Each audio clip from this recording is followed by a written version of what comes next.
ধন্যবাদ সবাইকে।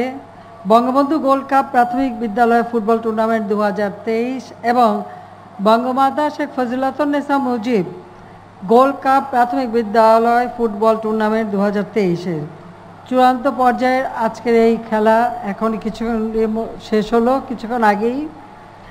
আমি এখানে আসতে পেরে অত্যন্ত আনন্দিত এবং এই স্টেডিয়ামে যারা উপস্থিত আর তাছাড়া সারা বাংলাদেশে এবং প্রবাসে যারা উপস্থিত সকলকে আমি আমার অভিনন্দন জানাচ্ছি। আজকে এখানে আমাদের ক্ষুদে খেলোয়াড়বৃন্দ, সেই সঙ্গে সঙ্গে যারা আমাদের এই খেলার আয়োজনকারী সম্মানিত শিক্ষিকাবৃন্দ এবং আমাদের সহকর্মীবৃন্দ, সুধীমণ্ডলী, উপস্থিত সবাইকে আমার আন্তরিক শুভেচ্ছা জানাচ্ছি। আসসালামু আলাইকুম। আমি আজকে সত্যি খুব আনন্দিত এখানে আসতে পেরে এবং কিছুক্ষণ খেলা দেখারও সুযোগ হলো। যদিও আমি জানি প্রচণ্ড রোদ, প্রচণ্ড তাপ, তার মাঝেও আমাদের এই ক্ষুদে খেলোয়াড়রা তারা প্রকৃতপক্ষে খেলায় নৈপুণ্য দেখিয়েছে। কাজে এর জন্য আমি বলবো যে এটা আজকে আমাদের জন্য সত্যিই খুব আনন্দের। আমি প্রথমেই শ্রদ্ধার সাথে স্মরণ করছি আমাদের মহান নেতা, জাতির পিতা বঙ্গবন্ধু শেখ মুজিবুর রহমানকে, যিনি নিজেও একজন ফুটবল প্লেয়ার ছিলেন। আমার দাদাও ফুটবল খেলতেন। আমি জাতির পিতার প্রতি শ্রদ্ধা জানাই যাদের মহা ত্যাগের মধ্য দিয়ে আমরা স্বাধীনতা পেয়েছি, সেই 30 লক্ষ শহীদ, 2 লক্ষ মা বোনের প্রতি। আমার পরিবার খেলাধুলার প্রতি সবসময় অনুরাগী। আমার দাদা, আমার বাবা, আমার ভাইয়েরা প্রত্যেকেই ফুটবল খেলার সব সময় অংশগ্রহণ করেছেন এবং খেলায় পারদর্শী। আমার ছোট ভাই মুক্তিযোদ্ধা ক্যাপ্টেন শেখ কামাল, তারই অনুপ্রেরণায় গড়ে উঠেছিল সবচেয়ে আধুনিক ক্লাব আবাহনী ক্লাব। মহান মুক্তিযুদ্ধের সময়ও এই ফুটবল খেলাই প্রেরণা জুগিয়েছে মুক্তিযোদ্ধাদের। আমার মেজো ভাই সেও খেলতো, এমনকি আমার 2 ভ্রাতৃবধূ তারাও স্পোর্টসে ছিল, যদিও আজকে আর তারা কেউ নেই বেঁচে। 15ই আগস্ট ঘাতকের নির্মম বুলেটে আমি আমার পরিবারের সকলকে হারিয়েছি, শুধু আমার ছোট বোনটা ছাড়া। আমি তাদের আত্মার মাগফিরাত কামনা করি। আমি যখনই সরকার এসেছি তখনই আমি চেষ্টা করেছি খেলাধুলার প্রতি আমাদের ছেলে মেয়েদের আরও বেশি অনুরাগী করতে। কারণ খেলাধুলা মানুষের শারীরিক মানসিক শক্তি দেয়, ডিসিপ্লিন শেখায়, আনুগত্য শেখায় এবং সেই সাথে সাথে দেশপ্রেমে উদ্বুদ্ধ হয়। আজকে আমাদের এই খেলাধুলার মধ্য দিয়েই আমরা দেশকে এগিয়ে নিয়ে যেতে পারি, সারা বিশ্বের কাছে পরিচিত করতে পারি। আমি সত্যি খুব আনন্দিত যে আমাদের ক্রীড়াঙ্গন বাংলাদেশ, আমরা এখানে তো খেলছি, কিন্তু আজকে ফুটবল বিশেষ করে আমাদের ছেলেদের তো বটেই, মেয়েদেরও আজ দেশের বাইরে বিদেশে যেও তারা তাদের পারদর্শিতা দেখাতে পারছে।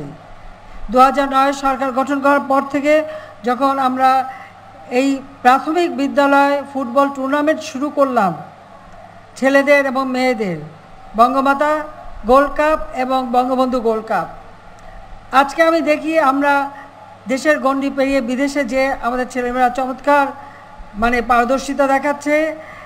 সবচেয়ে বড় কথা, সাফ উইমেন্স চ্যাম্পিয়নশিপ 2022-এ চ্যাম্পিয়ন হওয়ার সুযোগ অর্জন করেছে। এটা আমাদের মেয়েরাই এই অর্জনটা আমাদের এনে দিয়েছে। সেই সাথে সাথে এই যারা খেলেছে সেখানে কিন্তু এই বঙ্গমাতা ফুটবল টুর্নামেন্টে যারা এই প্রাথমিক বিদ্যালয় থেকে খেলা শুরু করেছিল সেই প্লেয়াররাও কিন্তু সেখানে বিশেষ অবদান রেখেছে এবং 5 জন প্লেয়ার এখান থেকেই উঠে এসেছে। কাজে আমাদের জন্য ভবিষ্যতের জন্য একটা বিরাট সম্ভাবনা রয়ে গেছে। আমরা আমাদের যারা ক্ষুদে ফুটবলার, আমি সবাইকে আমার আন্তরিক শুভেচ্ছা জানাচ্ছি। সেই সাথে বলবো আমরা সমস্ত উপজেলায় একটা করে মিনি স্টেডিয়াম করে দিচ্ছি, যাতে সব সময় সব স্কুল, শুধু স্কুলের মাঠ না, প্রত্যেকটা উপজেলায় খেলাধুলার জন্য একটা সুযোগ সৃষ্টি হয়, সেই ব্যবস্থাটা আমরা করেছি। এটা শুধু ফুটবল বলে না, আমাদের দেশীয় খেলাগুলি আছে, অন্যান্য খেলা আছে। যে ধরনের খেলাই হোক আমাদের ক্ষুদে খেলোয়াড়রা যাতে সুযোগ পায়, সেই সাথে তার প্রতিবন্ধী বা অটিস্টিক তাদের জন্য কিন্তু আমরা খেলাধুলার ব্যবস্থা করে দিচ্ছি, তাদের প্র্যাকটিসের জায়গা তৈরি করে দেওয়া, তাদের জন্য একাডেমি তৈরি করে দেওয়া, সে ব্যবস্থাও আমরা নিয়েছি। আমি চাই আমাদের ছেলেমেয়েরা লেখাপড়ার পাশাপাশি খেলাধুলা, শরীরচর্চা, সাংস্কৃতিক চর্চার মধ্য দিয়ে নিজেদেরকে উপযুক্ত নাগরিক হিসেবে গড়ে তুলবে, সেটাই আমি চাই। আজকে বঙ্গবন্ধু গোল্ড কাপ প্রাথমিক ফুটবল টুর্নামেন্ট 2023 এবং বঙ্গমাতা শেখ ফজিলাতুন্নেসা মুজিব গোল্ড কাপ প্রাথমিক বিদ্যালয় ফুটবল টুর্নামেন্ট 2023 অনুষ্ঠিত হয়েছে। এখানে যারা আমি বলবো পারদর্শিতা দেখাতে পেরেছেন, সেখানে প্রাথমিক বিদ্যালয় football tournament 2023 Bangabandhu gold cup, এখানে রানার্স আপ হয়েছে তালিমগঞ্জ সরকারি প্রাথমিক বিদ্যালয়, মিঠাপুকুর, জেলা রংপুর। আমার আন্তরিক অভিনন্দন, তারা রানার্স আপ হয়েছে। আর চ্যাম্পিয়ন হয়েছে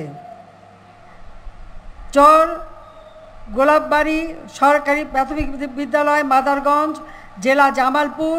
2-1 গোলে তারা চ্যাম্পিয়ন হয়েছে, তাদেরকে আমার আন্তরিক অভিনন্দন জানাই। প্রাথমিক বিদ্যালয় football tournament 2023 Bangamata Sheikh Fazilatunnesa Mujib gold কাপে যারা রানার্স আপ হয়েছেন, বাঞ্ছারামপুর মডেল সরকারি প্রাথমিক বিদ্যালয়, জেলা বাঞ্ছারামপুর। আমার আন্তরিক অভিনন্দন তাদের প্রতি। আর চ্যাম্পিয়ন হয়েছে টেপুরগাড়ি বিকে সরকারি প্রাথমিক বিদ্যালয়, পাটগ্রাম, জেলা লালমনিরহাট। 3-1 গোলে চ্যাম্পিয়ন হয়েছে। আমি সবাইকে আমার আন্তরিক অভিনন্দন জানাই। সেই সাথে সাথে আমি বলবো যে এই আয়োজন যারা করেছেন তাদেরকে আমার আন্তরিক ধন্যবাদ। এবং আমি সত্যি খুব চিন্তিত ছিলাম যে এই প্রচণ্ড রোদে আমাদের ছেলেমেয়েরা খেলছে, তাদের শারীরিক দিক থেকে কোনো রকম অসুবিধা না হয়, আয়োজককারীরা অবশ্যই সেদিকে খেয়াল রাখবেন। সেই সাথে সাথে আমাদের খেলাধুলায় আমাদের ছেলেমেয়েরা যেন আরও বেশি আগ্রহ হয়, আরও বেশি আগ্রহী হয়ে অংশগ্রহণ করে। আমাদের দেশীয় খেলাগুলিকেও সমানভাবে সুযোগ দিতে হবে, কারণ দেশীয় খেলাগুলির মধ্য দিয়েই আমাদের ছেলে মেয়েদের আরও মেধা বিকাশের সুযোগ হবে। কাজে আমি সত্যি খুব আনন্দিত যে আজকে আমাদের খুদে ফুটবল খেলোয়াড়রা যারা আজকে এখান থেকে শুরু, একদিন তারা আন্তর্জাতিক পর্যায়ে বাংলাদেশের জন্য আরও বেশি করে সম্মান বয়ে নিয়ে আসবে। যেমন এখন আমার মেয়ে ফুটবলাররা নিয়ে আসছে, আমাদের ছেলে মেয়ে উভয়ই পারবে বলে আমি বিশ্বাস করি। আবারও আমি আয়োজকদের আন্তরিক ধন্যবাদ জানাই এবং সকলে সুস্থ থাকেন, ভালো থাকেন সেই কামনা করি। সবাই শিক্ষা দীক্ষা সব দিক থেকে খেলাধুলায় আরও বেশি উন্নত হবে। সারা বিশ্বে আমরা মাথা উঁচু করে চলব। জাতির পিতার স্বপ্নের সোনার বাংলাদেশ গড়ে তুলবে আমাদের আজকের এই সোনার ছেলে মেয়েরা। আমার সকলের প্রতি আমার আন্তরিক অভিনন্দন, দোয়া, আশীর্বাদ রইল। সবাই ভালো থাকবে, সুস্থ থাকবে। এই আয়োজনকারী সকলকে আমার আন্তরিক ধন্যবাদ জানাচ্ছি। খোদা হাফেজ। জয় বাংলা, জয় বঙ্গবন্ধু, বাংলাদেশ চিরজীবী হোক।